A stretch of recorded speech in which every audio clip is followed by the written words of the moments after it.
Yo, what's going on, Dragon Ballers? Welcome back to another gameplay video. This time, once again, we have the Mono Blue SS3 deck.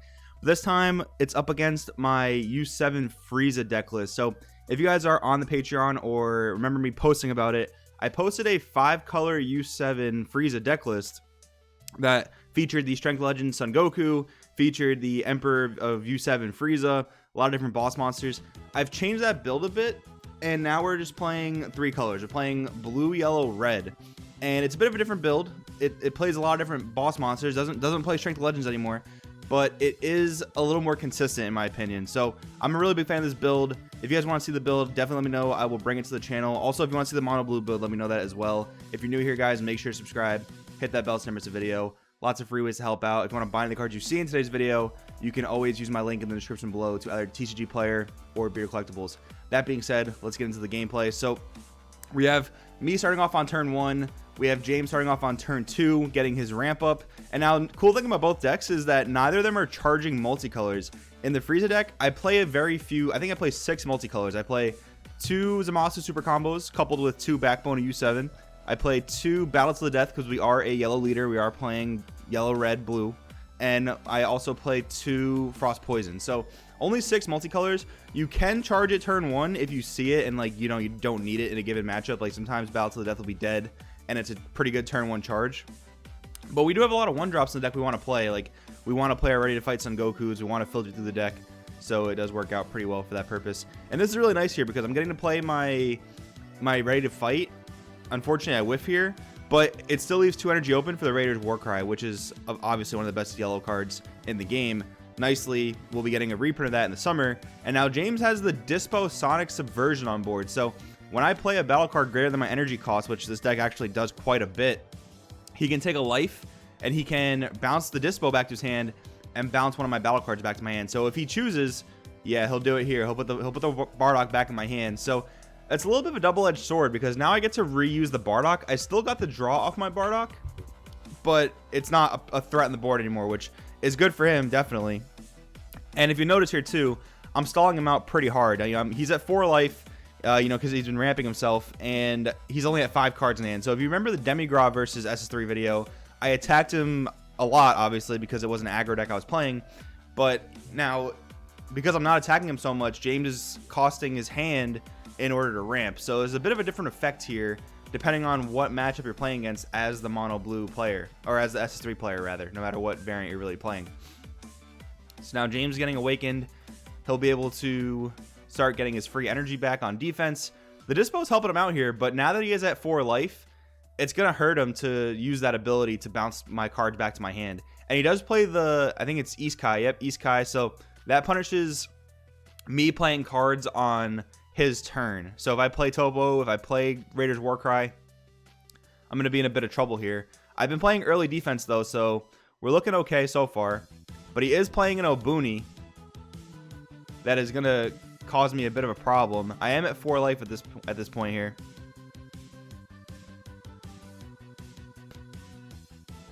But now he's going to start barraging me with a bunch of 15k tokens. So at this point I'm at 4 life. I'm going to just suck up the fact that he has the Isekai on the board. I'm going to play the Warcry. Tap the Obuni. And playing the Warcry is not a big deal because I draw a card off of it. So it kind of just replaces the card I lost off of Isekai. So not too bad, not too bad. He's going to use Obuni's effect. He's going to reveal a Senzu Bean off top of the deck. So he's not going to be able to untap an energy off of that. So another 15k attacker at the leader. I do have the Zamasu super combo to defend this as well.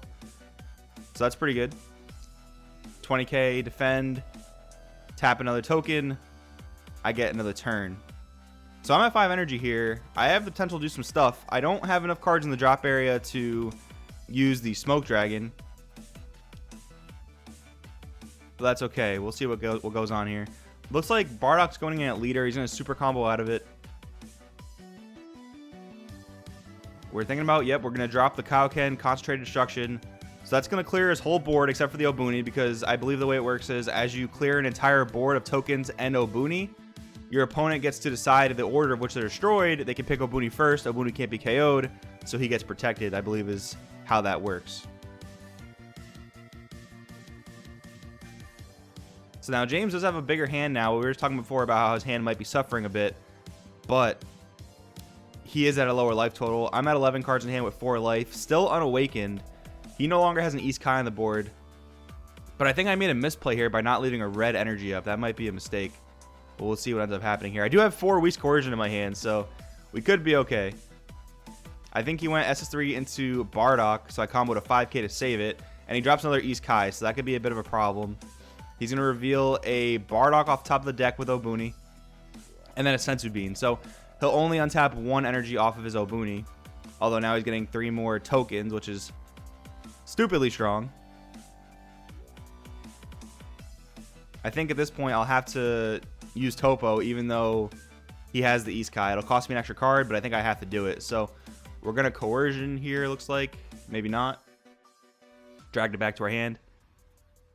Yep, we'll Coercion here.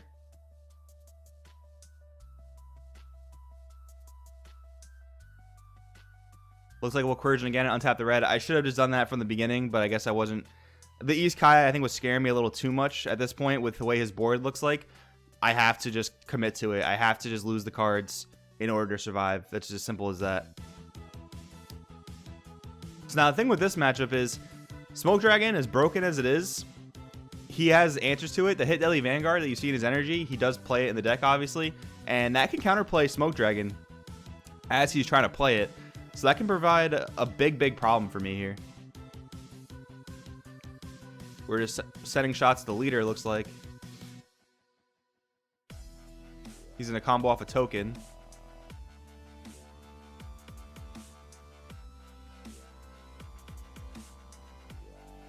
We're going to discard 2.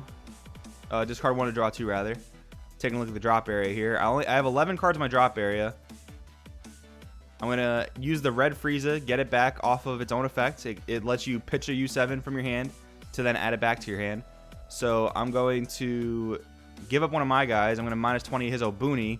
He's going to drop Hit Deadly Vanguard. So he's going to bounce my Frieza back to hand, it seems like.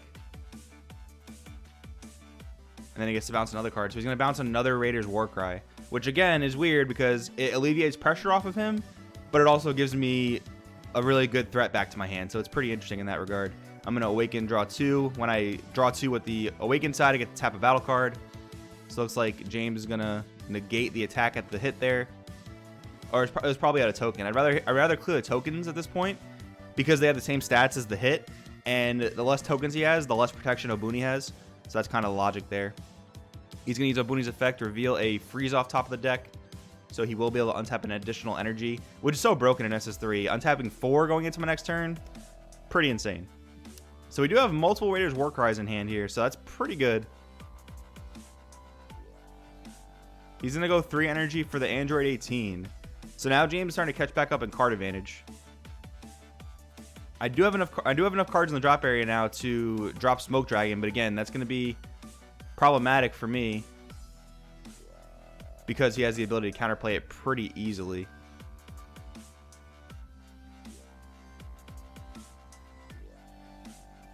Alright, so he's going to go Ultra Instinct Kamehameha with the hit. So that's a 30k hit at the Topo. Guess he wanted to alleviate some pressure there. And now you can see my hand is getting pretty clunky. I do have 2 Battle to the Death and 2 Frost Poison. And Frost Poison, unfortunately, is dead against the Obuni because it has Deflect. So that's pretty unfortunate.